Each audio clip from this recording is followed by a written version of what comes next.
et Michel Pelissé Joselina Boutou Sala Pelé Le sango ya Boutou na tongo réponse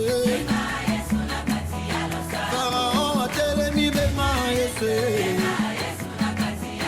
Goliath a telemi bema yese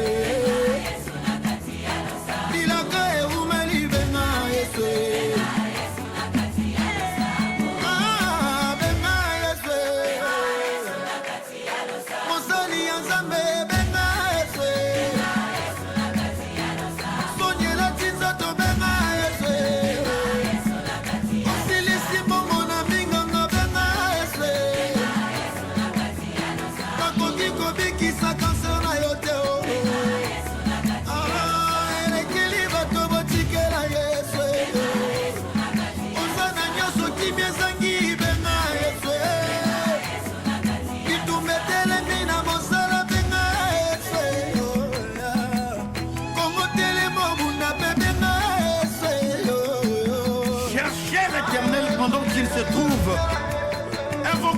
Tandis qu'il est prêt, il faut que ceux qui s'approchent de l'Éternel croient qu'il existe et qu'il est le rémunérateur de ceux qui le cherchent. Alléluia. Ainsi dit la parole de l'Éternel.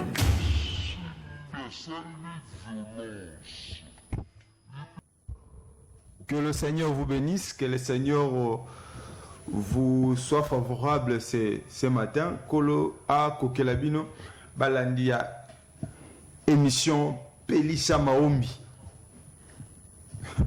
Je vous salue au nom de Jésus-Christ. Et puis, Binonio Soboza Kolanda, na Brazzaville, dans tout le 24 commis de la capitale, na Sengi Moutounion soit déjà devant son écran, à la Moussabato Azakolala. Je préfère que vous puissiez prier en famille. Est-ce que tu peux prier en famille? Oui, parce que le Dieu que nous servons, que le Dieu que nous invoquons, c'est un Dieu de famille. Oui, c'est un Dieu de famille. Je connais ce Dieu-là. Un jour dans la Bible, il a travaillé avec une famille. Il a travaillé avec la famille de Jacob. Jusqu'à maintenant, il continue à travailler. Et puis, il a fait de grandes promesses, des grandes promesses à cette famille. Je veux que tu fasses réveiller tout le monde qui dorment, mais qui ont des problèmes qui tourmentent leur vie. Parce que le tozo là. Parce qu'aujourd'hui, nous allons prier jusqu'à ce que Dieu puisse changer de données. Oui, bien-aimés dans le Seigneur, je bénis le Seigneur pour notre réalisateur Chiné Malundama. Et puis, je bénis le Seigneur parce que Satan na bango, Boutou na bango, Pongi na bango, pour réaliser émission Oyo, ou édifier Kapé et Sumakaba Nanzame Belin le Sambo. Et nazo bon de la que Moutounion, même aux anakats hôpital, même aux awapi, aux Olanda Bisso, moi je n'anzamba visiter yo. Basal Nanzambe, vous ne serez pas déçus si vous se connecter à la grâce Oyo. Parce que je connais mon Dieu, je connais que le Dieu que nous servons a comme métamorphosé. Parce que ton ministère a besoin d'impact. Oui, bien-aimé dans le Seigneur, grâce c'est différent. Sauf s'accrocher à la grâce, tu auras la grâce. Et puis le Seigneur va te combler encore. Potentiel et belé. Je suis convaincu que pour toi, le Seigneur va agir. Le Seigneur va ressusciter les morts. Et le Seigneur va guérir le malade. Je crois fermement. Et je ne suis pas seul aujourd'hui. Je suis avec un serviteur de Dieu qui va se présenter, oui, qui va vous saluer bientôt là. Et je voulais dire à une personne que Jésus-Christ vous aime. Christ vous aime. Christ vous aime. Comme preuve, il s'est donné lui-même à la croix pour ton salut. Pour preuve, batebele va koufi meyozana bomoy. Pour preuve, batemsu va koufi na malade on a meyo bikina yango. Pour preuve, batemsu va bima 5 heures du matin bazozonga te, meyo zonga. C'est la preuve d'amour. C'est l'amour de Dieu. Nous sommes couverts par son amour. Laisse que le Seigneur, Jésus-Christ, le Dieu de lumière, Elohim, puisse éclairer ta vie. Que le Dieu des esprits de prophètes te localise là où tu es. Je lève ma main droite et je déclare que le Seigneur qui a créé toutes choses a créé nzela sika na bomoi na yo. Butu le butu ya changement. Butu le za butu miracle. Butu le za butu visitation. Na nyoko en ligne ba numéro ezawana émission Pélis ezawana pour nous soutenir yo dans le sambo, pour nous orienter yo prophétiquement parce que ba numéro bâti on a bande de l'écran et ça pour opérer sa suggestion na yo, opérer sa requête de prière na yo, pourquoi pas soutenir cette émission?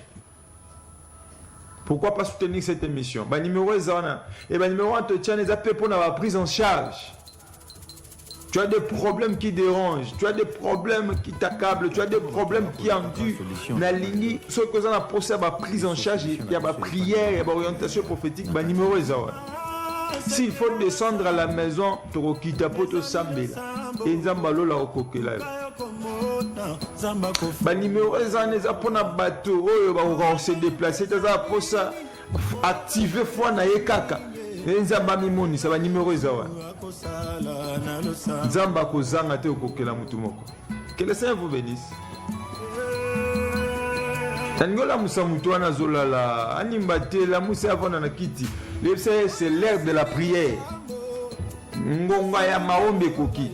J'ai béni le Seigneur parce qu'un jour naïba katenzo kande dadi un père me suit chaque nuit.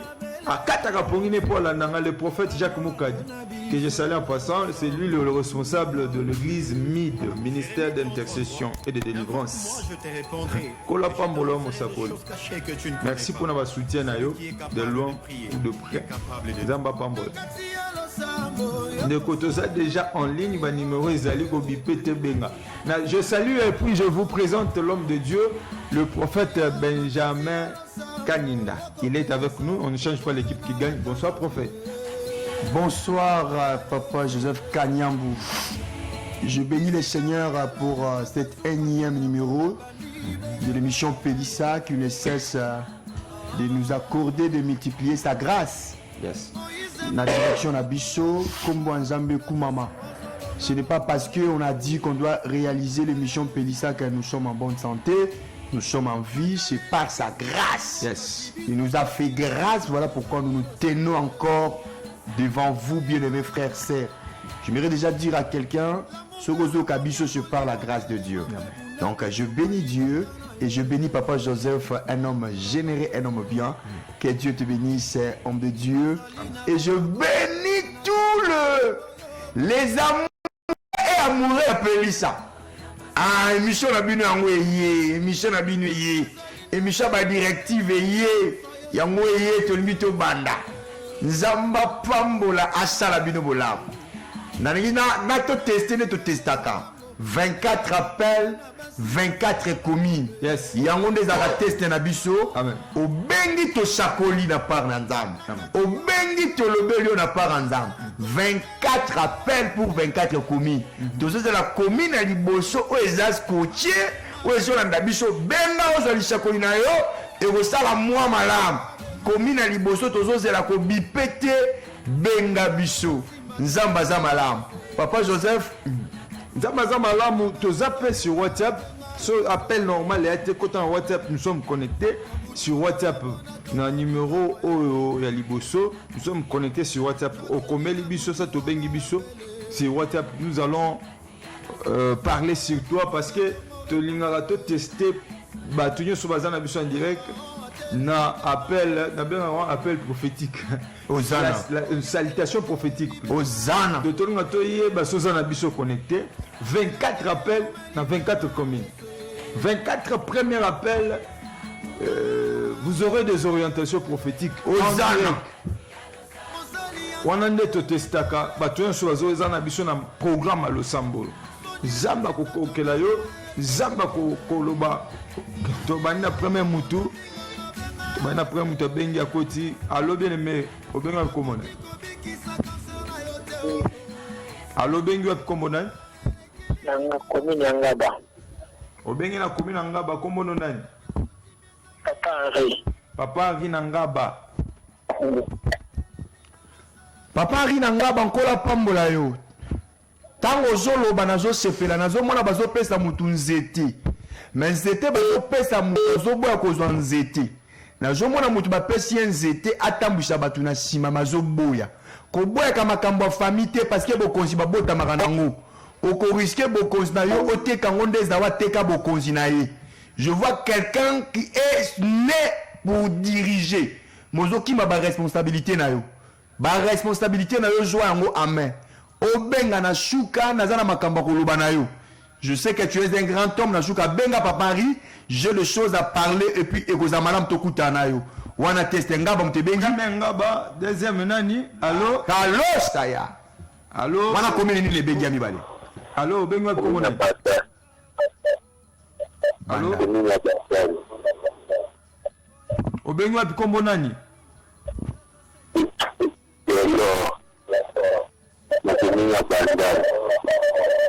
Bandal, kombo nani? Kombo nani? Edu. Ebo na Bandal. Ah, frère Ebo na Bandal kola pambola yo. Frère Ebo nazana eloko moko na lingina loba likolo na yo. Nazomona nazowelela yo na batu. Nazowelo na batu. Natali batu na wona moni 3 catégories batu. Namoni balangwi, namoni basha ndumba et puis namoni batu ya lokuta. Namoni nazowelo na batu wana. Papa Ebo benganga na suka nazana makamba kolobela yo pourquoi parce que nazomona entourage ya bien te ezoka influencer bina yo. Papa Ebo benga na suka to lobana. Azala musika poste téléviseur ou diminuer volume ya poste téléviseur na yo pour to zoyer mala. Troisième commune nani? Nzamba za na 4 na sika oyo. Bébé le mena ine bisabino papa Joseph bozo mona na plateau auti mangengenge pona bino. Donc alo bate mauti mangenge bilo rezao. Allô, bien le mobenga kombo nani? Allô, na ate la ni na bino vraiment na bino. Akei wanaka tozana posta 24 appels pour tester. 24 Banda le bengi tozi pe appel ngaba tozo c'est la ba commune mususu. Benga se présenter. Allô, benga kombo nani? Zonga sima ya TV na yo bien diminuer volume. Ndeko zonga sima mukie ebongo benga sima. Nzamba za na 4 na sika oyo. Biso longo tozo zela yo obenga biso pesa. Toza da 3 déjà. Oui, toyambi mundeko mususu obenga kombo nani? Frère Thierry obengi biso wapi? Nakomi na Selembao. Frère Thierry na Selembao. Rakati nzali. Frère Thierry, et si a benga son mission. Oui, frère Thierry, est-ce benga son émission. Frère Thierry a benga son émission. A confirmé ce qui est benga son émission. Comme il a Selembao, frère Thierry a bandé l'appel. Je pense c'est lui parce qu'il y a qui t'a envoyé le message moro ya yese bimaki. Ce que ça y est bandé l'appel, frère Thierry. C'est son benga son émission. Allô, bien mon benga comment? Allô? Ok, tozo zelayo, tozo na poste 24 appels, 24 communes pour la salutation prophétique. Allô, bien mon benga comment? Allô, Kevin. La bini na kuni na Kalamu. Benga Kalamu. Frère Kevin. Na commune à Kalamu, ok? Frère Kevin à Kalamu. Na kuni na Kalamu. Ok. Frère Kevin a 4 famille ma passe à Bazali. Oui, Bazali. Nazomona loko moko likolo maboko na yo. Merci Saint-Esprit. Nazomona bazo peso or na maboko na yo. Mais à chaque fois bazo peso ngo bazo ko botolo yango. Frère Thierry, ozana etoli ya makasi mabitumba na yo ezo senga vie de prière dans makasi. Soki te okolekisaka bokazo mine na vie na yo. Nana makamba koloba no na suka na TVT. Pourquoi? Parce que tant on a acheté ko likolo na yo. Et ana bandoka famille no balingi ba ko makamba loba. Bazo landa balingi ba yoka. Nasuka benga to kutana na biso makambo nzamba lingi pona yo. Il y a des choses que je dois dire. Donc c'est pourquoi na lobi makambo mapasa. Nzamba pambola yo. Wana komi na Kalamu Kalamu bengi ngabe bengi bandale bengi Selemba bengi 20 communes tikali to zela yo. Bana Gombe, bana Ngaliema, Kisensu, Matete, Lemba, Masina, Nsele, Maluku. Ah.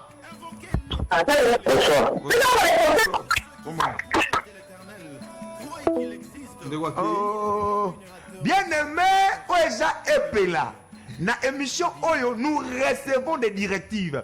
Parce que la Bible déclare, le peuple qui marche sans révélation est un peuple qui marche sans frein. Imagine toi maintenant où tu es sans frein.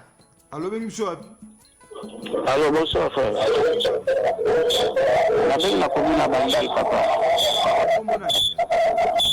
Papa Guilin. Ufinda.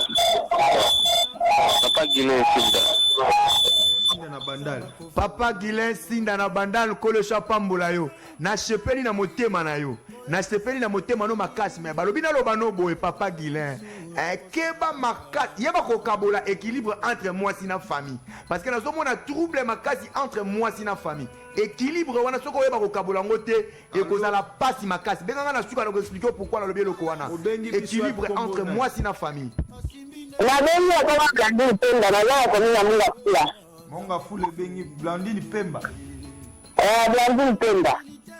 Blandine Pemba. Mama Blandine bengi biso na commune à Mungafula. Akei? Azali zongi selanga. Aïe aïe aïe aïe. Nana question na tuna question prophétique. Mama Blandine osala nini na vie oteka nini? On a zomo na maki na maboko no me maki pasuki. Allô. Na Mungafula. Mama Blandine bengi suka na biso ni nako loba na parandam. Ba pele zokota moi. Lelo bandal ka. Kombo nani? Emmanuel. Emmanuel na bandal. Frère Emmanuel na bandal nzamba pambola yo. Avant oloba na yoki phrase yo matingai. Ba pesinga Jérémie 1:5. Ça te dit quelque chose? Azali? Azali. Frère Emmanuel, Jérémie 1:5. Quelque chose? Ça vous dit quelque chose? 13 000 par an. Jérémie chapitre 1, le verset 16. 5. Verset 5. Est-ce que ça te dit quelque chose? Avant que tu sois dans le ventre de ta mère, je t'avais déjà consacré, établi prophète des nations. Ça te dit quelque chose, ces messages? Les autres, maintenant, on regarde Tena Kendimba. Akendaki déjà. Frère Emmanuel. Frère Emmanuel. Tant qu'aujourd'hui, on va péchinga verset à Jérémie 1:5. Tu es un élu de Dieu. Benganga na suka na pese orientation et aux amala mina paranda. Oui, alors. Frère Kadhafi na bengi na Kitambo. Komina Kitambo, frère Kadhafi. Kadhafi na Kitambo. Frère Kadhafi, comme la kopa bungisa bambongo ebe skekete. Pardon? Et c'est comme la bungisa bambongo, zo mbongo ndo zalaki nango me oluki mbongo sali ba calcul ti mbongo ezande esengele zalate. Est-ce que ça n'a biso toi ça? Ah, nzambe na ngai. Tango zo benga ba prophète zala wana batunu ba question prophétique pour ba kende ba misha makambo ezana kati. Frère Kadhafi na komi na Kitambo na zomo na mpuku, même mpuku na musana eza kolia mbongo. Na zomo lokola mutu azo mata azo lia mbongo na ndenga molili. Ba mbongo lima ka papa Joseph na ndenga molili. Ba ndoki ba limisa ka mbongo. Je vois ça. Ata mama ngai na papa ngai Blandine Pemba ndio na bitoko na komi na Mungafula. Osala ka nini mama oteka ka nini? Papa na lamba ba kwanga na teka mo biloko na nga. Mama na bino abotu aza na bomoy. Olobi? Maman abotu aza na bomoy. Papa ndakufa to azali. Papa kufa. OK. Na message moko pona yo. Bitumba no makasi eza na ngambo ya côté ya famille ya mama. Mais likambu no pe makasi eza na kolobango na TV sikote benganga ina yebisa yo nino kosala. Benganga na biso nino kosala. Po photo briser et loko moko na kati ya famille ya mama na bino. To kwese loko moko makila. To bebisa loko moko wana alliance moko abondoki wana. To bebisa ngo par rapport à bandoto lotaka ya mabe wana. Il y a quelque chose on doit détruire. Yes. Alors bengi wapi kombo nani? Comment on fait béni? Béni. Cachette. Obengi biso wapi? Manifeste. Frère Béni Nzamba pambola yo bizarrement nazomona yo na ba papa te na ba sapatu te. Na kiseso vandi pa na to na lopango famille. Rémunérateur de ceux qui les cherchent. Alléluia. Alobini. Allô? Nazo tuna question. Na molimo na nga nazo mona makolongulu na mapapa te. Yango na tuni question. Nazo mona makolongulu na mapapa te na sentir balongola. Ofandi e pa na oto na lopango famille. Alobi? En fait, nini na nina tuna question na tuni. Ce n'est pas pour vous embarrasser, mais la question que je posais, et ça pour nous faire un message haut. Na moni ma papa na yo longo sentir longo loko la prisonnier.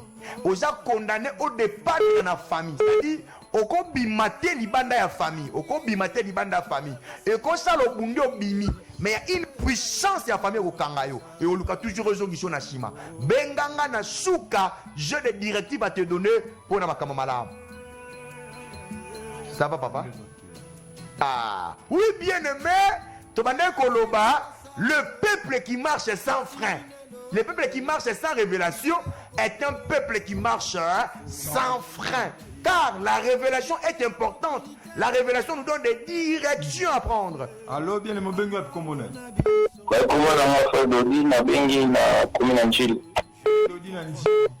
Moi je te répondrai. Allô? Frère Dodi Nandili, frère Dodi Mamisa. Oui, Mamisa et le Beloni ni Komboyo. Mamisa et le Beloni côté. Na zomo na liboso na nga ba komelinga kombo moko ngo na tuni o kombo. Ba komelinga kombo moko Mamisa, ba benga pe mami. Mais le Beloni côté. Mami ayama na tata machina biso. Frère Dodi est un prophète. Tant que tu as loba makambo eza makamba fabrication te. Tu as makambo yo nzamba zolo poto loba. Frère Dodi nzamba za na plan makasi likolo na yo.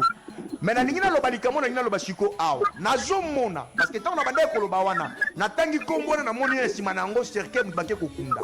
Mais bijama cercle bake kokunda na mona inde yo. Yango na mona na tuna ikombo wana. Na moni liwa ezo lukayo makashi. D'ailleurs, on ratagi liwa na janvier parce que yo fa ko liama na janvier loko la soso ya bonani. On ratagi liwa. Mais nazo mona liwa moko ya maladi loko ya mutu. Nazo mona maladi moko ya na famille loko ya maladi ya mutu. Nazo mona yo ba betio kibota okoyo kufi. Benganga na suka na peso ba directive oyo ko za malamu mpona yo nzamba pambola yo po yo pe frère oyo face la musika déjà face la musika parce que nazo mona na Kinshasa te. Face à libanda mboka frère oyo. Attends toi la makasi. Benga biso tozoloba 24 appels, 24 communes. Le Dieu des esprits de prophètes est ici. Njile Bengi. Njile Bengi, Kalamu e Bengi, Mbanda le Bengi, Selemba e Bengi, Kitambo e Bengi. Est-ce qu'il y a une machine? Est-ce qu'il y a une kinkole? Qui sait ce que Bengi déjà? Matete, Lemba, Gombe, Ngaliema. Bien aimé, Toja Awa. On a repris sa directive. Bien aimé, il faut un moko au Lemba ko sambela ba prière et zanga ba directive. Allô, bien aimé Bengi Komona.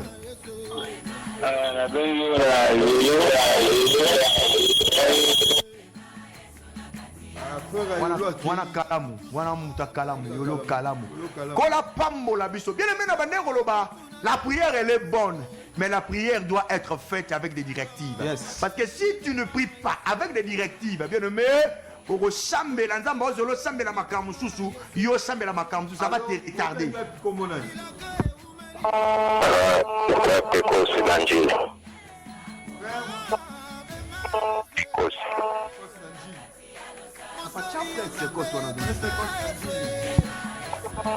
Frère Chakos, bonjour.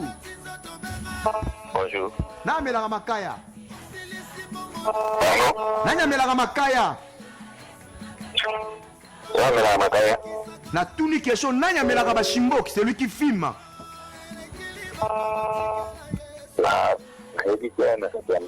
L'entourage n'a qu'il n'y a pas quelqu'un qui filme. Rien. Frère Chekos. Ozola nanga. Ozola nanga yi. Yo kama kamuzamba bina loba na yo. Na moni obeli tuberculose. Yamikuwa. Ozo touché. Na mona pembe na milinga. Yango na tuni question na tuni. Je n'ai pas posé cette question pour vous embarrasser. Mais na moni eloko moko ya bongo. Monguna satana akoluka a profiter. Na moi loenge moko pa ma malade ya mabe na kata vina yo. Mais la maladie que je vis, c'est la tuberculose. Nzamba osenga no telemo sambela makashi. Mais benga na suka na koyebisa yo nini sengo sala pour osambela bien, pour obliger obebisa force wana. C'est tout ce que je vis pour toi. Pour etikali na suka benga pour to kota na mujindo kola pambola yo. Yes. Wana bengi commune. Commune Njili. Papa je demande toko banda déjà pour tokendaka, to démaraka. To démarrer déjà ba benga kaka. To démaraka déjà. Bonjour papa, oui papa, merci, je m'appelle Cliffen Nabeta Tatu Menaza na Posa Nzambe Alimbisanga nalandaka yo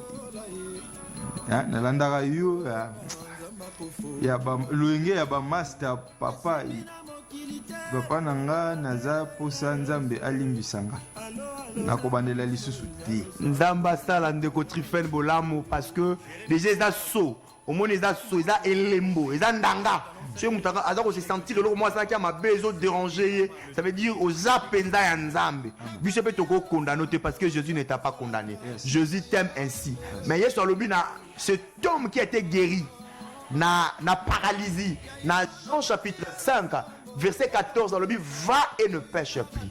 Autre maintenant, va et ne pêche plus. Mais le problème, c'est que vous encadrement. Obenga na shuka, na tope sa ba directive, to kuta na yo, to biso ni ne sengyo sala, pour que ne mushika. Parce que vous avez une race, il y a batu oyo, basalama bazala na siège ya bakonzi, kola pambola. Frère Dodi, priez pour moi. À cette communauté. Frère Dodi, je pense que c'est lui qui a appelé, on a parlé sur lui. Il a demandé encore qu'on puisse prier pour lui. Que Dieu te soit favorable. Oui, papa, merci. Je m'appelle Yekaka. Ok. Nabenga qui, mais pas appel. Bonjour, pasteur. C'est frère Emmanuel, commune de Bandal. J'avais plus de crédit. Voilà, je vous frère Bengaïda, monsieur Sokotani, Tozoko Taramba, Moko, allo, bien les mobiles communs. Allô? Bengi Bissou Komona. Comment on a Koi na commune nini? Alors, commune qui senso. Frère Koi na Gisenso. Frère Nkoi, prénom na yo nani? Nkoi eza non na yo te eza prénom na yo. Le nom alors Alphonse. Frère Alphonse Frère Alphonse Nkoi. Kolo bolam. Kola pa yo. Nazo pesa un message. Message à liboso nazo pesa lien na kombo na yo. Na ko lobi Nkoi. Nkoi na français c'est léopard hein? Non non, lion c'est Nkosi. Papa je sais pas pour balingala. Donc Nkoi na français c'est léopard. Wana kombo.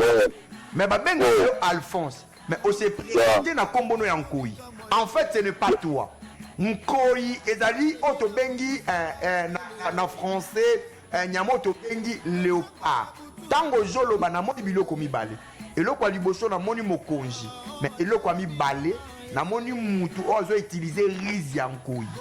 Oko benga na shuka to sambela pona yo, to briser influence nyonso ya nzambe te likolo ya vie na yo.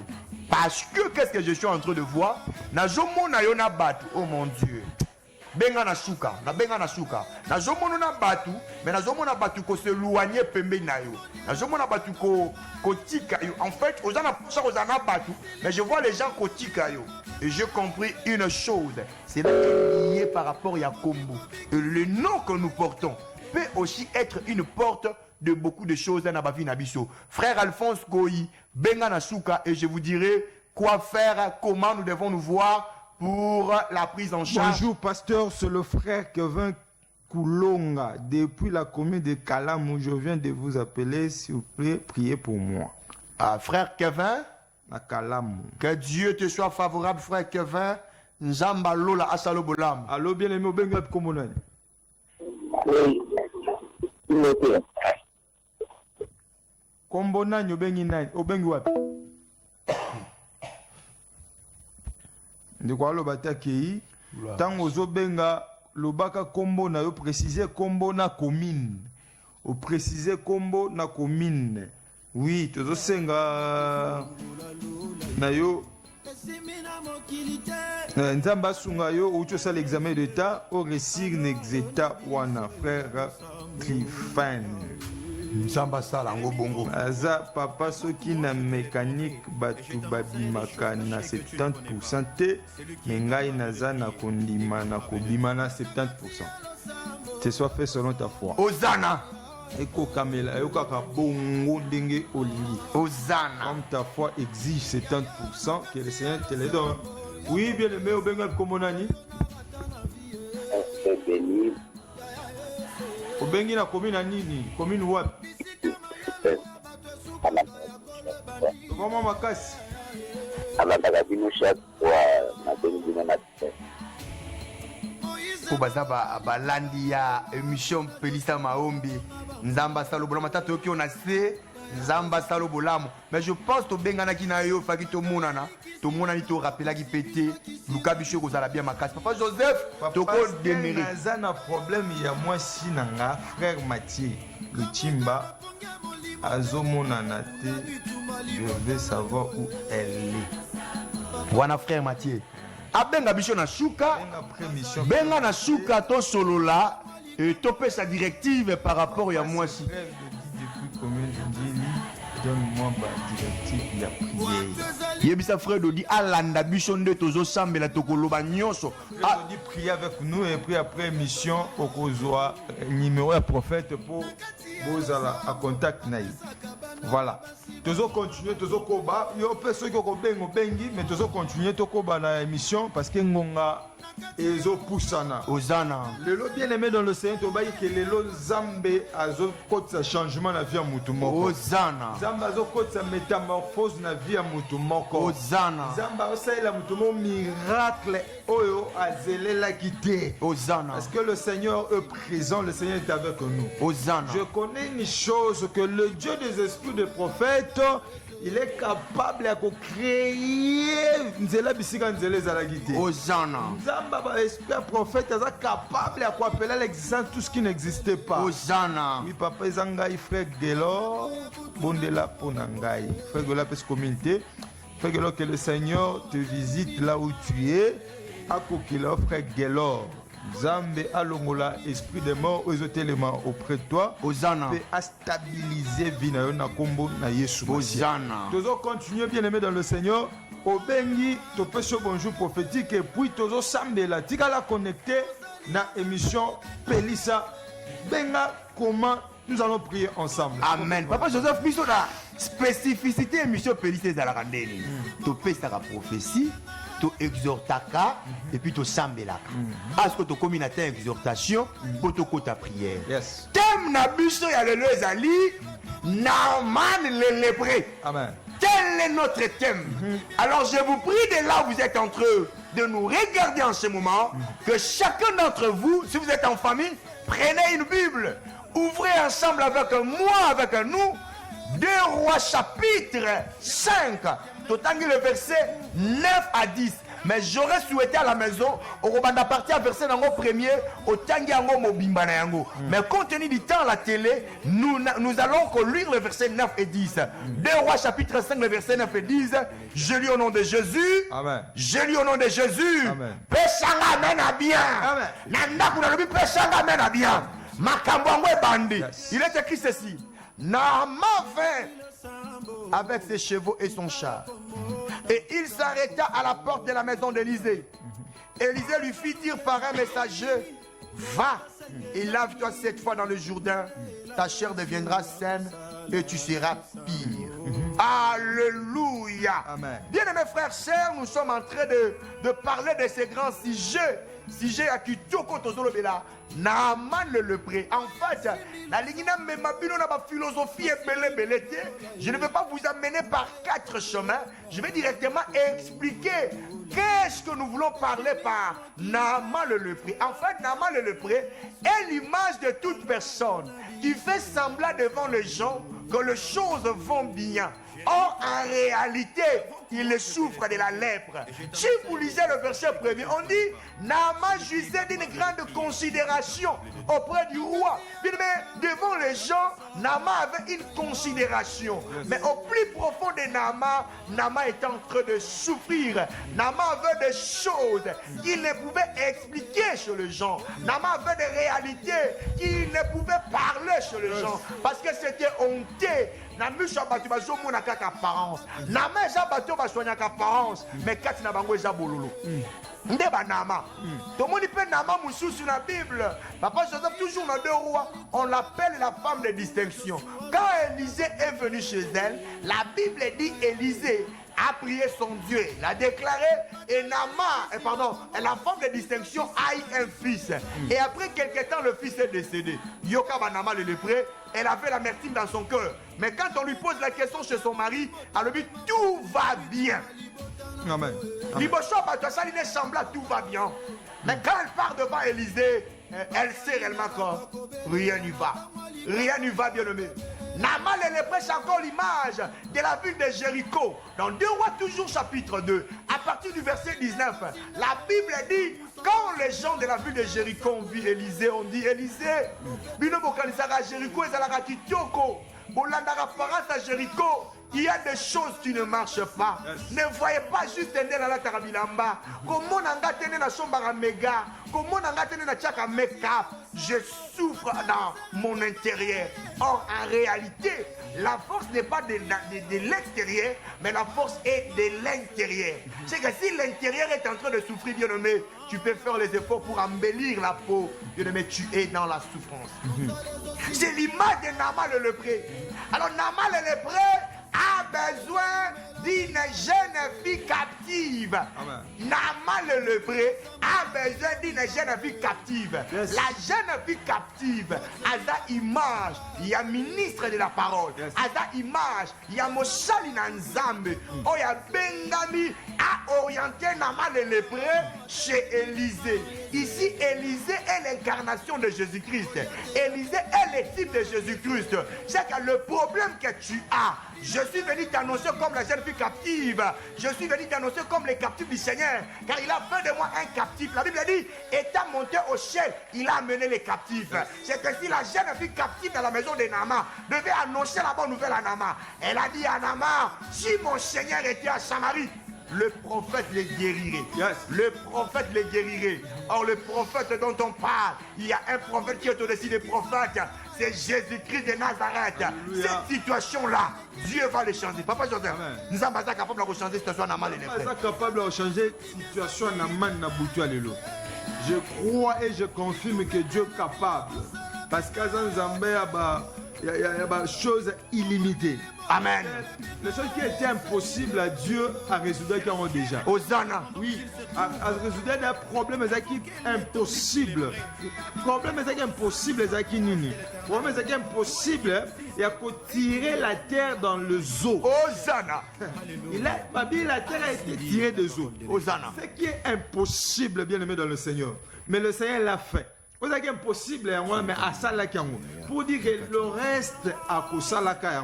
Hosanna. Ce qui était impossible, c'était de séparer les eaux d'en haut et les eaux d'en bas. Hosanna. Salaki yango. Alléluia. Ce qui était impossible à Salaki yango, Salaki nini. Pour créer ce monde, il a fallu à se revêtir de manteau. Hosanna. Le psalmiste Bazolobake, il se revêtait de la lumière comme un manteau. Hosanna. Bien-aimé dans le Seigneur, il fait à créer lumière, il faut se servir dans le là. Pourquoi? Parce que la ténèbre était en forme vide. Hosanna. La terre était en forme vide, le ténèbre était sur la surface de la terre. Il a fallu la lumière. Et là, c'est impossible. Hosanna. À créer, c'est-à-dire le reste, tout est possible. Hosanna. Rien n'est impossible à Dieu. Et tout est possible à celui qui croit. Hosanna. Les prophètes, nous sommes en écriture. Tu as dit 2 5, nous sommes en histoire en Aman. Tu as dit moi verset 12, 12, pour que musique a été. Aman azolo baboy. Aman alobi, le fleuve de Damas, Labana est là et le papa ne valent-ils pas mieux que tous les eaux d'Israël? Hosanna. Ne pourrais-je pas m'y laver et devenir pur? Ils s'en retournaient et partaient avec fureur.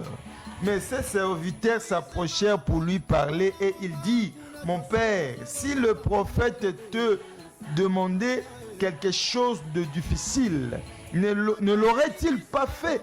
Combien plus dois-tu faire ce qu'il t'a dit? Lave-toi et tu seras pur. Hosanna. Il descendit alors et se plongea 7 fois dans le Jourdain selon la parole de l'homme de Dieu. Hosanna. Et sa chair devint comme la chair d'un jeune enfant. Hosanna. Il fut pur. Hosanna. Naaman retourna vers l'homme de Dieu avec toute sa suite. Lorsqu'il fut arrivé, il se présenta devant lui et dit, voici, je reconnais qu'il n'y a point de Dieu sur toute la terre. Yes. Qu'il n'y a point de Dieu sur toute la terre. Hosanna. Si ce n'est en Israël. Hosanna. Et maintenant, accepte, je t'ai pris un présent de la part de ton serviteur. Bien aimé dans le Seigneur, nous n'avons pas parlé. Dans la conversation à Naaman, Naaman n'a pas serviteur et puis dans l'homme de Dieu Élisée. Aux hommes de Naaman, premièrement, le prophète, il a engagé l'orgueil. Hosanna. Naaman a engagé l'orgueil. Bien aimé dans le Seigneur, est-ce que fleuve Damas, Labanan et le papa, et qu'on quitte pour n'angana sokola. Mais Naaman, vous savez qui n'a pas que fleuve Zawana. Pour le sokola était pour les prélongos. Hosanna. Vous avez réclamé les bossus à Mosakoli. Il y a un bail que un peuple sans révélation, c'est un peuple sans frein. Hosanna. Il y a un amant, tu dois suivre les instructions de prophète pour Okangolama. Hosanna. Damas et le papa, ce sont des églises ou de moyens de prière. Oh, sala pour notre situation. Oh! Solution. Hosanna. Nous te présentons le Jourdain. Yes. Parce que je connais mon Dieu. Hosanna. Parce que je connais qu'après le Jourdain, Yes. il y a aussi après le Jourdain. Hosanna. Au-delà du Jourdain, il y a un miracle. Hosanna. Au-delà du Jourdain, il y a un repos. Hosanna. Au-delà du Jourdain, il y a le lavement du lèpre. Hosanna. Pourquoi j'ai pris Dieu? Yes. Que lèpre n'y cela ta vie nayo. Yes. Et l'on au nom de Jésus. Hosanna. Le Jourdain représente la parole que je suis en train de te prêcher. Hosanna. Que cette parole puisse te purifier. Hosanna. Parce que je connais une portion de l'écriture me dit ceci. Yes. Une portion me dit ceci dans Jean chapitre 3, 17. 17 chapitre 3, la Bible et le Bible. Ils sont déjà pires à cause de la parole que vous venez d'entendre. Hosanna. C'est pourquoi moi je te dis, bien aimé dans le Seigneur, si la parole rend pure, la parole est plus que le Jourdain. Hosanna. Toute lèpre dans ta vie Yes. soit expiée au nom de Jésus. Au nom de Jésus. Et lavée au nom de Jésus. Au nom de Jésus. Je parle à un amant. Yes. Je parle à une soeur sa vie est bloquée. Yes. Laisse-moi te dire que nous sommes devant le Jourdain. Hosanna. Ou soit au tigana lèpre. Yes. Ou soit lèpre longue. Hosanna. Les Jourdains, Yes. tu dois tourner 7 fois. Cette fois synonyme à perfection. Hosanna. Tu dois redevenir pur. Yes. Tu dois devenir pur, c'est-à-dire, et c'est une mise en jour et ça le la santé. Hosanna. Ah, mise en jour et ça, Babyle, Naaman devient pur comme un enfant. Hosanna. Sans tache ni ride. Hosanna. Bien aimé dans le Seigneur t'attend au-delà du Jourdain. Yes. Pas avant le Jourdain. Yes. Papa était là. Yes. Damas était là. Ça que l'eau côté. Au sambelaka na yo. Au san église au sanganaka. Au san abisika ni sobele la kokena ba. Sobele ba camion le somme. Mais ta situation au monde ko sambeloke partout. Moi je te présente Jourdain. Yes. Ta vie est comme Naaman. Moi je te présente Jourdain. Je te Hosanna. présente la solution cette nuit. Hosanna. Cette nuit je te présente la solution. Hosanna. Parce que le Seigneur t'attend au-delà du Jourdain. Yes. Au-delà du Jourdain c'est le Canaan. Yes. C'est la promesse qui va t'accomplir. Yes. Oui, bien aimé dans le Seigneur. Hosanna. Tu dois te battre jusqu'à ce que la situation longue. Alléluia. Et on a présenté le Marakaramos. bien aimé. na kati ya Bible na bi eloko Kera ya un moko pe prière za motuya Loka ya. un moko singa na mouvement Oh, singa mouvement. na mouvement Mouvement. et dans ma singolo musute Yes. juste un mouvement Yes. ne veut pas peur même le sida Dieu guérit Hosanna. Dieu guérit même le sida Hosanna. Dieu guérit la tuberculose Hosanna. Dieu guérit toutes sortes de maladies Hosanna. yango nazo senga yo mouvement yo sana ta oyo mets le crédit et appelle-nous Yes. donne ta requête, nous allons prier. Hosanna. Et le Seigneur va te guérir. Hosanna. Bien aimé dans le Seigneur, le mouvement que je suis en train de te recommander, c'est de te connecter avec les esprits des prophètes. Hosanna. Mouvement na tindo ya mwana. Et parce qu'il y a des choses qui n'a pas la prière. Yes. Il y a d'autres choses et c'est un kaka mouvement. Yes. Et c'est un mouvement ou bien action. Yes. Parce que je connais une chose. Moïse devant mer rouge. Fait accompli. Oh. Ngambo bwateli mir. Na ngambo ngomba. Mais Pharaon na simazoya. Il a fallu kaka. Et c'est une prière te. Parce que prière n'est pas maté. Et c'est une kaka ça. Asa la kaka action. On a bête à bateau na maï. Et on a seigneur na boutoua lelo. Totele le roba mose liboso. Les gars rasute ya On va baba. parler sur ta situation. Jésus. Et tu auras la réponse de ton problème. Hosanna. Parce que je connais la grandeur de mon Dieu. Hosanna. Notre Dieu plus puissant, plus grand que ton problème. Hosanna. Notre Dieu plus puissant, plus grand que ta chasseresse. Yes. Tes soucis. Yes. Oui, ta stérilité est plus petite que mon Dieu. Hosanna. Parce que Jésus-Christ a tout accompli. Alléluia. Et même le combat de la famille, la Bible dit ceci. Il a effacé tout acte dont les ordonnances nous condamnent. Alléluia. Il a effacé, c'est-à-dire qu'il a lavé. Yes. Il a purifié les lèpres de Naman. Yes. En fait, parole est pas naïve. Bien-aimés frères, nous voulons prier. Parce que je sens déjà l'onction prophétique et l'onction de la prier. prière. L'homme de Dieu a dit, Sopradia. il te faut juste un mouvement. Un mouvement. Appelle. Prie avec nous. Sois connecté. Il y a des personnes qui nous suivent en ce moment, qui ont honte d'eux-mêmes. Tu as honte de toi, tu as honte de ce qui t'arrive. Yes. Tu regardes les amis, tu regardes les autres. Yes. C'est vrai, on ne parle pas de la comparaison. Mais quand même, tu regardes ta vie par rapport aux autres. Yes. Tu te dis, je suis en retard. Bien, ne sauter. Vie est en retard. Ezalaka. Je suis en retard, ils ont raté la vie de Tata 50 ans qui est en 6e primaire. Yes. On comprend que la vie est en retard. Ils ont makambo, ils ont âge babi qui la ango. So âge on est bien aimé, ils ont racheté chengoté. Yaya, et chengwaliba les ont 50 ans. Et chengwaliba les ont 25 ans. Et chengwaliba les toko que l'on a 30 ans. Yaya, mais kala âge est ok. Il y a un retard. Tu es Naman. Ne reste pas coincé dans ta vie. Yes. Yaya. Ici, quand on parle de la lèpre, peut-être ils ont sonné lèpre. Yaya, en Israël, quand quelqu'un était déclaré lépreux, il était déclaré impur. Il devait être mis en quarantaine. Yes. La quarantaine veut dire, il faut que tu bois kaya mushika. Yes. Il y a aussi un lèpre, bois comme mushika. Amen. Baki pako lisusu te. Baki pakayo to zawana. Amen. Obenga bayamba kote. Okende bandima kote. Lèpre. Yes. En quarantaine. Bien aimé. Il y avait d'abord ça, la première des choses. Bati en quarantaine. Yami balé, yaya.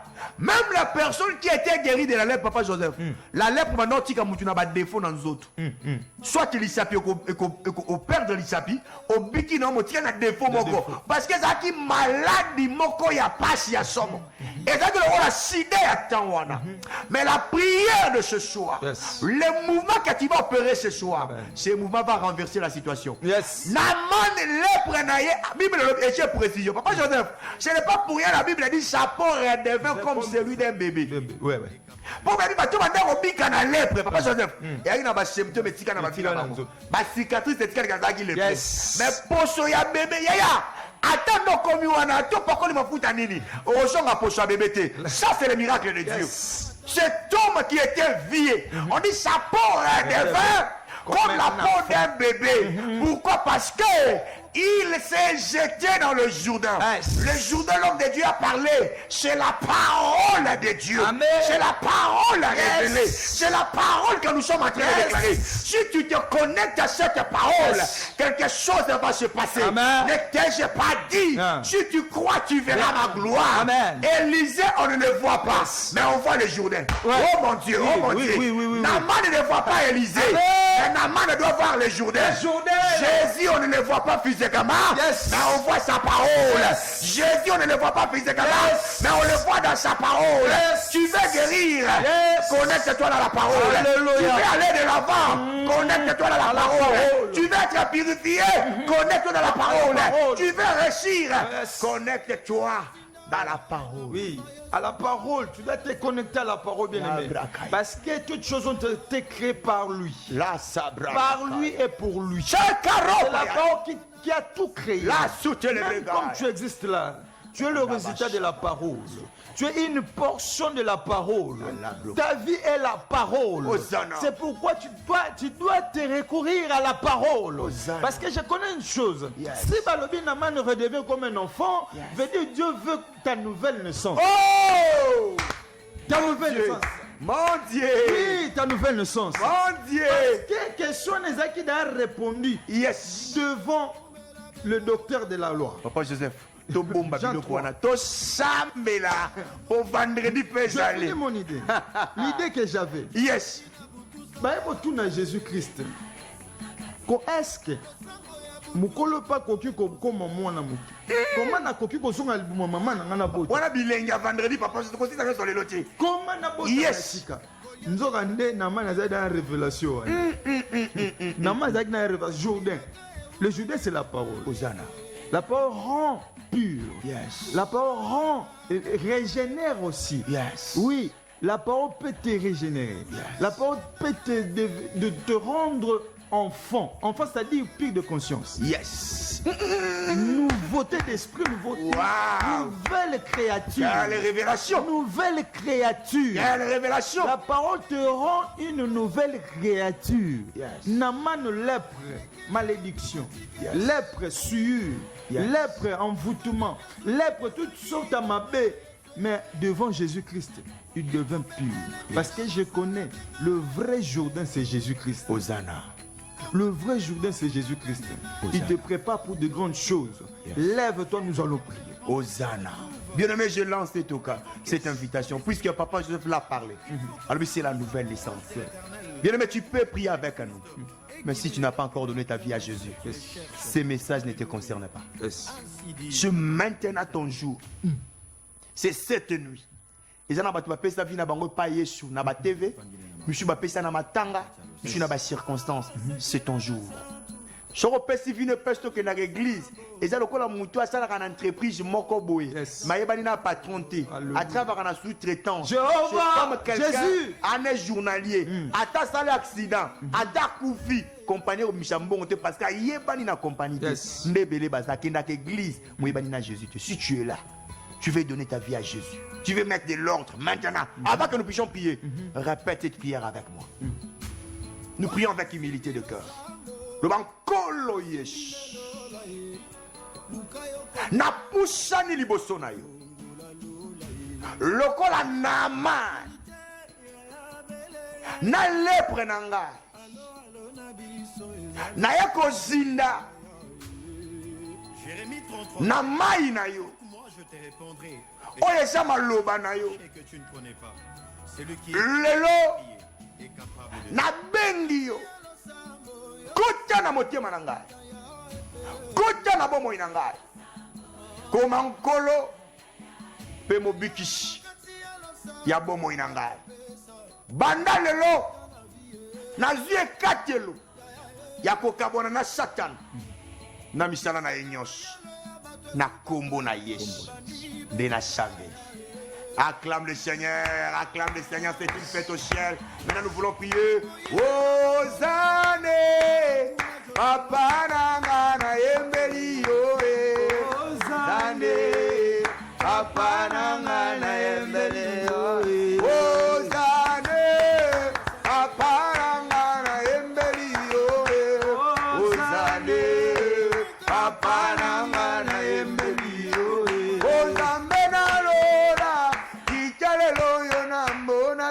bikamwa Ozane, papa nanga na embeli yo. Ozana yawe Ambenelo yo tonda na nguya Ozane, papa nanga na embeli yo. Tobelela nanye Sala bikamwa na mane abika Ozane, papa nanga na embeli yo. Yo mokolo bake Yatika nyoso kosalela ngae Ozane, papa nanga na embeli yo. Fongola lona Abali babika bakoka bajambona Ozane, papa nanga na embeli yo. Ozambe na liante Ombake nyambu yo matami wape Ozane, papa nanga na embeli yo. Oyeba Ozana Ozana na lola Ozatu na mayae Yeba Ozana Alinga kangani Azobi bisanga na popa lelo Oyeba Ozana Ozana na yae Ozana na masia Adona na nguya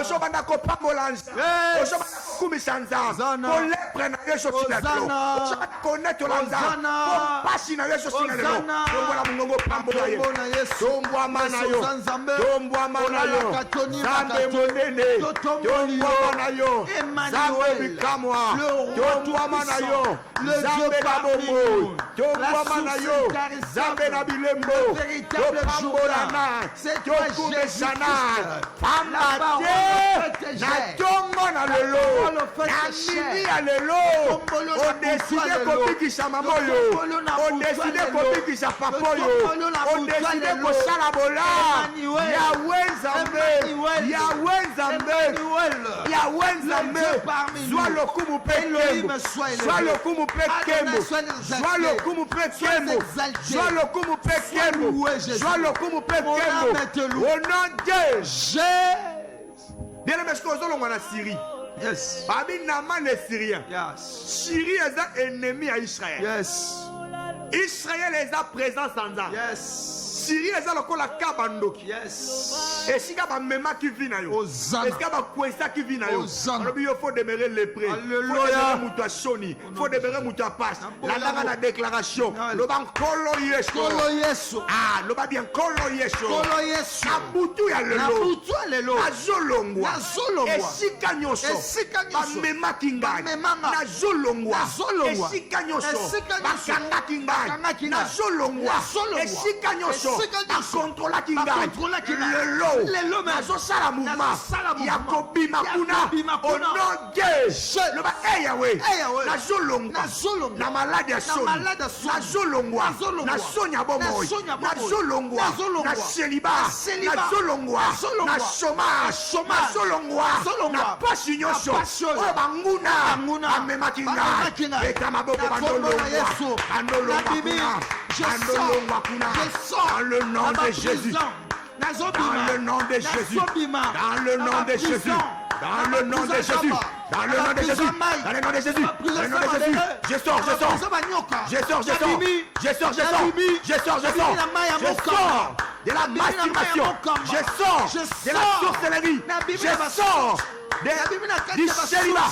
Je sors des maladies familiales. Je sors au nom de Jésus. Au nom de Jésus. Au nom de Jésus. Au nom de Jésus. Au nom de Jésus. Au nom de Jésus. Papa Joseph. Na koza pe mutu ana mbongo na mituka mazanga esengo. Yes. Yaya, okoza na mituka mbongo soki la paix intérieure ezate zapashi. Amen. Il y a quelque chose qui te tracasse. Je parlais avec une sœur à Libanda Mboka. Na bizamba hotel isanga et comme la kayo au fandio mokozo kamawa. A dit oui papa exactement. Ça c'est un esprit. Yes. C'est un esprit de mort.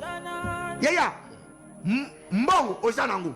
mituka oza nango mapangu oza nango musala oza nango mais nini esala koyo kamawa oza na esengo te eza liwa loba liwa na femme na yo okozwanga te loba nakokufa vata na nga te maladi ekoboma nga te likambo ekoboma nga te nguya liwa ena obeta maboko na ngai bima na vi na ngai kende beta maboko menga na yesu na kombo na yesu na kombo na yesu na kombo na yesu na kombo na yesu na kombo na yesu na kombo na yesu na shambeli zambi na bondeli zambi na kombo na yesu liwe bima onote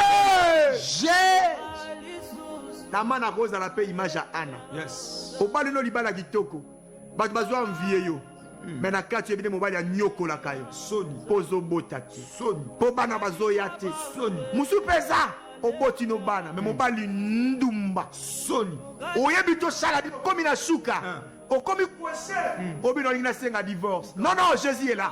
Jésus est venu. Jésus est venu pour toi. J'ai senti ça dans mon oreille. J'ai senti une femme arriver au bout. Jésus-Christ. À cause du comportement de son homme. Oh Jésus. À cause du comportement de son mari. Oh Jésus. Elle a supporté. Le nom de Dieu. Elle est arrivée au bout. Jésus. Et puis pourquoi comme il a chouka? Parce que pendant qu'on a eu nos changer mobile wana. Ou pendant qu'on a ma casse ko shimba. Papa Joseph, je connais des femmes qui pleurent en ce moment. Elles pleurent pourquoi? Parce qu'elles ont beau tâter. Mobile ya boya que je moi si mususu. Elles ont beau tâter. Nazo chambela nzambe na mutalo. Nzamba personne m'a pas sami. Amen. Yo umeli tangu mula yo jobota to bali. Yamba bana na yo. Loba na yambi bana. Loba na yambi bana. Loba na yambi bana. Loba na yambi bana. Loba na yambi bana. Loba na yambi bana. Yambango. Nakena lola. Lokola mosali na nzambe. Na shengi bana na yo. Soki nzamba etablissanga. Nakoti sango na matrice. Nakoti sango na matrice. Yo jobota te bota. Nalobi bota. Nalobi bota. Nalobi bota. Nalobi bota. Nalobi bota. Nalobi bota. Nalobi bota. Nalobi bota. Nalobi bota. Au nom de Jésus. tosambela pona ndeko ozotambola te obelo kota ndako obimaka te bato bakomosela liwa na yo nalobi okufa te nalobi okufa te bozala ndeko na bino moko abeli telema makasi bosali nyonso bokosala boyebeli okosala te tosambela na bino bosimba ye. Nous allons prier maintenant. Papa Joseph, nous allons prier pour des cas de Naman. Lèpre bika na qui cité Papa Joseph. Et un qui c'est bika lèpre te. Et ake. Ato pesi qui c'est bika te. Et bika na le chambre. Malade dans les allois lèpre. Et comme impossible. Et comme bika te. Nous allons prier. Yo shimba bo shimba. Nous allons déclarer nous sommes malades. On a un problème compliqué, ça semble impossible. Shimba. Mutuna yo, Shimba motema na yo. Shimba mutazobela. Nous allons prier maintenant. Nous allons déclarer que la guérison de Dieu est maintenant côté maintenant. Reçois la guérison. Au nom de Jésus. Reçois la guérison. Nous libérons cette guérison miracle. Reçois la guérison. Sois pire. La guérison. Sois pire. Sois pire. Sois pire. Sois pire. Sois pire. Jésus guérit jusqu'à ce jour. Sois guéri. Guéri du cancer. Guéri des sida. Sois guéri. Sois guéri, sois guéri, sois guéri, sois guéri, jette le petit, sois guéri, sois guéri, sois guéri, sois guéri, sois guéri, sois guéri, sois guéri, libérons la guérison. Au nom de Jésus, nous avons ainsi prié. Au nom de Jésus. Yes. Au nom de Jésus. Yes. Au nom de Jésus. Yes. Rabababa. Quelque chose se passe. Jésus-Christ est vivant. Yes. Oui, bien-aimé dans le Seigneur. Yes. Jésus-Christ est vivant. Yes. Jésus-Christ est vivant. Yes. Jésus-Christ c'est le nom de Dieu. Yes. Il est présent. Oh. Il est maintenant là où tu es. Si Yes. tu pries avec nous, sache que Jésus est à tes côtés. Ledala. Oui, et sois à peine. Hosanna. Et sois à peine la foi. Et la foi, Jésus-Christ est à peine. Hosanna. Jésus pénétré peine. Hosanna. Oui. Yesu azokota bomo parce qu'il est la vie. Hosanna. Vie wana kota kati na yo. Hosanna. Que cette vie pénètre en toi. Hosanna. Que tu réussisses dans tout ce que tu entreprends. Hosanna. Au nom de Jésus. Yes. Oui, boutoua le les aboutoua, il y a miracle pour na yo. Yes. Boutoua changement. Hosanna. Boutoua kolongola soni. Hosanna. Parce que tu vivais dans l'ignominie. Yes. Que le Seigneur a longola soni wana. Yes. Ko chola mawana. Yes. Ko sekame longwa. Yes. Au nom de Jésus. Yes. Et puis nzamba longola liwe telemeli yo. Yes. Okokufa te. Hosanna. Okobika. Hosanna. Tatola monene nzambe. Hosanna. Tu ne mourras pas. Hosanna. Tu vivras. Hosanna. Tu rencontreras les âmes de l'éternel. Hosanna. Je prie Dieu. Yes. Je prie Dieu. Hosanna. Que sa vie pénètre en toi. Yes. Au nom de Jésus. Au nom de Maintenant, banda ko sambela boy. Yes. Tu dois faire la moto prophète. Yes. Et puis là. Tu dois kota na kati na yo. Oh. Tumba ba zone obscure nyonso. Yes. Nyonso kota kati na yo. Yes. Esprit ma. Yes. Trône nyonso vanda kati na yo. Hosanna. Na utoko sona bien aimé moko. La sœur me dira que abotam na ba force ba chef coutumier. Ndenga zo ba sala décision na maboko. Pona malade moko songolo. Mais comment malade comment répéter kaka, répéter kaka. Mais oleba longola ba ke bakisa susu vitesse ya malade wana. Nalingi osambela siko moto pela parce que za émission pelisa maombi. Nalingi ba dokobele la moto parce que notre Dieu répond par le feu. Hosanna. Et il est le feu dévorant. Yes. Et banda peut dévorer peut écaliciner. Yes. Que le feu dévore et puis calicine. Yes. Possession nyonso na kati na yo. Yes. Au sommet du crâne jusqu'à la plante de tes pieds. Yes. Que le feu consume et calicine. Et puis là. Yes. Identité à mon lili. Yes. Maladie à mon lili. Yes. Sorcellerie à libota. Yes. Moto la Zambé. Et puis là, et puis là. Pelisa moto, pelisa moto, pelisa moto. Pelisa moto. Pelisa moto. Na maladi ya bondo. Na nyonso esalama. Na nzoto na yo. Maske de vieillesse. Epe la moto. Babuto kindoki. Epe la moto. Soloma ba kindoki. Epe la moto. Moto na Zambé. Ebanda kopela. Moto na Zambé. Ebanda kopela. Moto na Zambé. Ebanda kopela. Au nom de Jésus. Papa Joseph, j'ai entendu cette voix. Yes. Je vous remplacerai les années qui ont été dévorées par les Amen, sauterelles. Seigneur. Amen. Kobanga te pour perdre Moussala wana. Kobanga te pour perdre Libala wana. Yes. Tu n'as pas perdu par tes fautes. Ce n'est pas toi qui as voulu que tu puisses rater cela. Dieu m'a dit de te dire, ne te culpabilise pas. Yes. Il veut maintenant remplacer. Le bangouya remplacement. Le bangouya remplacement. Nyonso na perda. Danzela bandoki. Nyonso na perda. Danzela mutema mabe abad. Nyonso na perda. Danzela berer nanga. Lelo.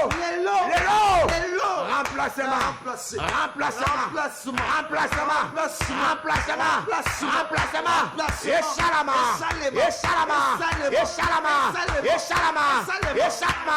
Échappement. Au nom de Jésus. Obungisa ba parents, ça va remplacer ba parents. Obungisa mobali, il est le défenseur de veuves, le père des orphelins. Ça va remplacer. Ajo remplacer.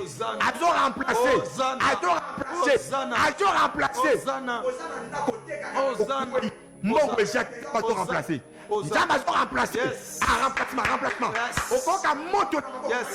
Mutate loko. Okoka moto na yo. Moto jo pena na mako. Tina makolo. Oko supporter te. Yambango.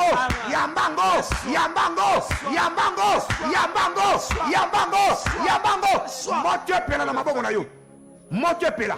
Alias Molili na Longoli. Yes. Obala na butu te na moi. Alias Molili na Longoli. Voilà Molili na Longoli. Na déclaré bala. Au nom de Jésus. Oza la mutali boso bala na liboto baba la kate. Yes. Maloba mabe papa na bina lobaka. Maloba mabe mama na bina lobaka. Et quoi ya lelo. Au nom de Jésus. Yes. Au nom de Jésus. Bien-aimé dans le Seigneur.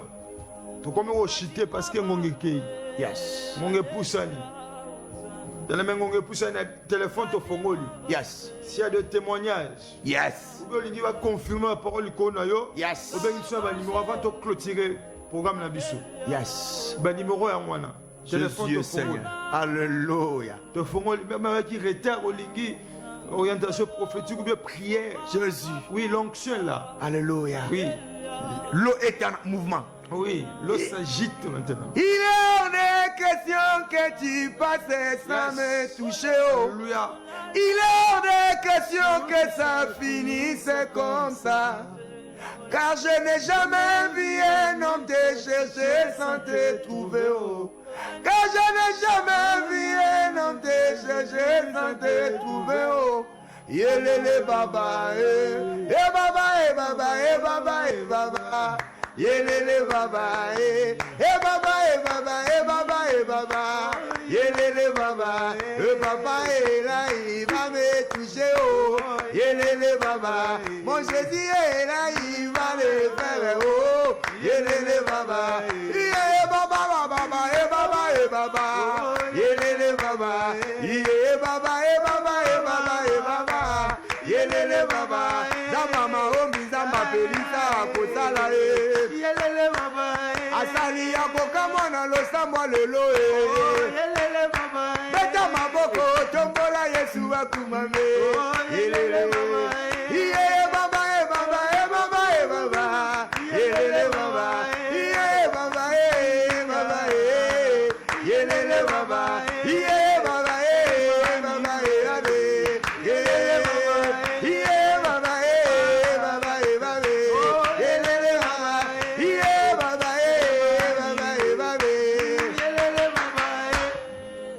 alléluia tu es un homme béni allô bien mon béni comme Alléluia.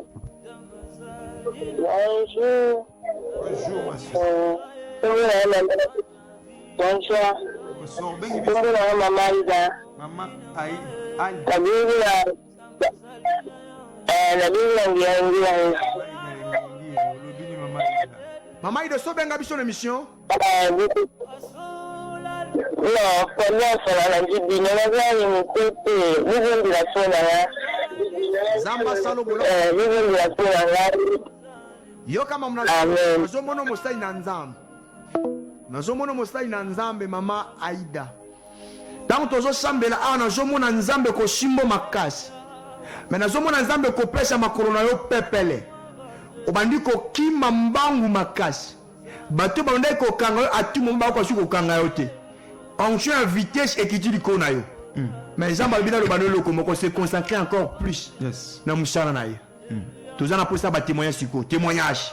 Témoignage osambe na biso makambo salami obengi parce que ngonga na biso et si et kei.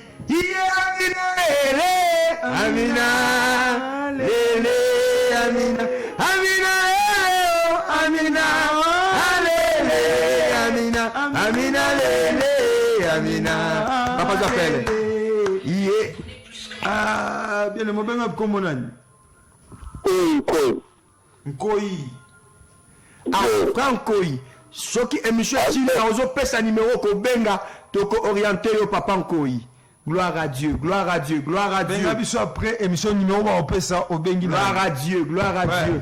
Gloire à Dieu, la présence de Dieu est ici. Bien aimé, to comme presque na suka. Toko yamba. Ozana poso kutana na moshakoli. Ozana poso to solo là. Joie numéro 1. 0421 70 56 990 Nabandeli 0421 70 56 990 Obengi to shakula supo na yo batonyo so na lobaki abenga na suka obengi na shakoli po na yo na pecho rendez-vous à to kutana tout le monde na niveau ya église pour tout landela makamsu na muzindo na bandeli numéro 0421 70 56 990 kolo na likolo apambola bino na samu pepe oyo na mabota na bino ya une atmosphère yo po sepeli to sambeli na yo moni bien omoni ba numéro eza na TV na yo na chez wana. Eza ba numéro ya Airtel Money M-Pesa. Tu veux soutenir les missions. Tu veux donner ton offrande. Tu veux dire, oh, ils ont soutien dans la mission. Afin que la mission ait continué ma cambo salama. N'hésite pas de le faire. Nous avons pambola yo. Kola pambola bino. Kola pambola bino. Nous sommes presque à la fin, bien aimé dans le Seigneur. Merci. Nanzambo Zakina Biso. Du début jusqu'à comme la mission à Souka Awa. Et Nzambe a pambola. Réalisateur, tout réalisateur, Chine Malundama. Toujours vaillant guerrier, toujours éveillé. Ah oui, Nzambe apambola pas kokelo frère Chiné. Nzambe apambola bande onyo so balandi émission, bande onyo so Salut Chrétien Ministries et puis bande onyo so ya Église Royaume de Jésus-Christ et ba frère onyo so ya ministère d'intercession et de délivrance ya oui Kamamina Mosakoli Jacques Moukadi. Que le Seigneur vous bénisse, papa. Nzamba monayo, comme si tu as pélassé, vous avez un plateau, oh, Nzamba, vous allez tellement béni et édifié. Pena Pessimbote, la famille, toute la famille Kanyambu, Sarah Kanyambu, modéliste. Il y a papa Joseph Kanyambu. Sarah Kassala, que le Seigneur te bénisse. Sœur Dorcas, que le Seigneur te bénisse. Père Pambola, maman fidèle. Bota Berger Joseph. Père Babate, la bateau, Nyonso. RDC Mobimba, la République démocratique du Congo, Zambé Akitapa Kokisa Posa Motema Yaba Congolais, to Sambeli Bona Kombo na Yesu. Na ligne place aux alliés tout mon bon Kolo. Yes. Lève tes deux mains. Yes. Lève tes deux mains.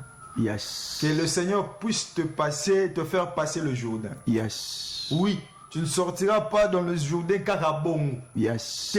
Il faut au mouiller.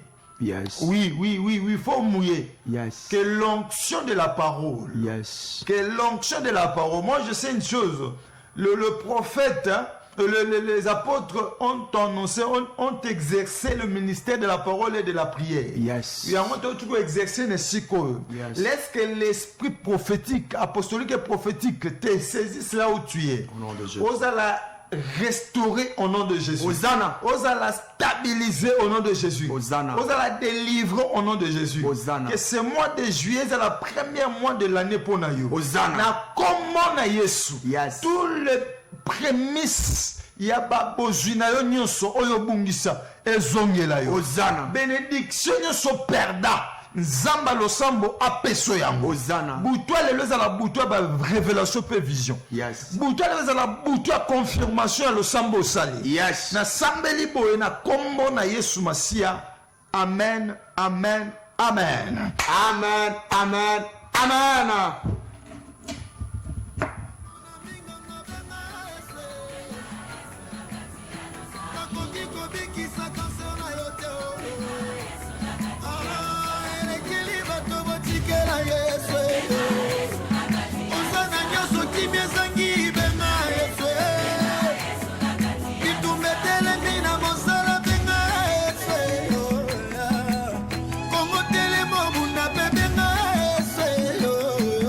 Cherchez l'Éternel pendant qu'il se trouve.